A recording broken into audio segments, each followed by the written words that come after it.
नाज़रीन, ये एक सोशल मीडिया इन्फ्लुएंसर है जो कि सियालकोट से ताल्लुक रखता है।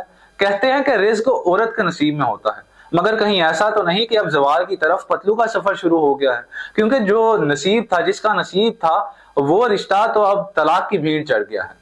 नाज़रीन, कहते हैं कि जब भी कोई फेमस होता है, जब भी कोई मशहूर होता है, तो ज्यादा दोस्त बनते हैं और इंसान हमेशा दोस्तों की वजह से ही मार खाता है। नाज़रीन, सियालकोटी अपनी मिसाल आप हैं, नाम तो पैदा कर लेते हैं, लेकिन मेरे जराए से ये पता चलता है, ये मेरी बात नहीं है, मेरे जराए हैं। अब कितने मुस्तनिद हैं ये तो अल्लाह ही बेहतर जानता है।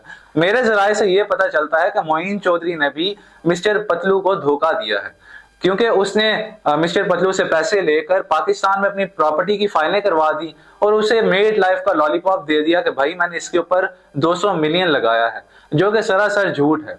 क्योंकि मेड लाइफ ऐप वैसे भी चलना ही नहीं, क्योंकि ज्यादातर लोग टिकटॉक के आदी हो चुके हैं और आप कहीं से भी इससे सस्ती ऐप तैयार करवा सकते हैं। अब पतलू पर यह एहसान चढ़ाकर खुद उससे साइड मारने लग गया है और पतलू की वजह से उसका नाम भी बन गया है।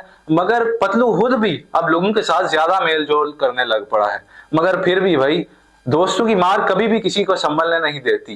प्रॉपर्टी के पैसे भी आ गए, प्रॉपर्टी के पैसे भी हजम हो गए और आगे नाम भी पतलू का लग गया और फायदा भी मोइन चौधरी को हो गया और वो अच्छा भला मशहूर भी हो गया। पतलू खुद भी समझदार होगा, लेकिन जब दौलत और जवाल का वक्त आता है तो दोस्त ही नुकसान पहुंचाते हैं। जैसे मुस्तफा, आमिर और अरमगान के कत्ल के केस में हुआ, दोस्त नुकसान पहुंचाते हैं और महल तब ही गिरता है जब उसके सतून, जब उसकी बुनियादी मजबूत नहीं होता। आप देख रहे हैं तत्वीर मीडिया के साथ सैयद अली हैदर को। तत्वीर मीडिया आपको हमेशा सच और हमेशा हकीकत दिखाएगा और आपकी सपोर्ट के साथ आगे बढ़ेगा।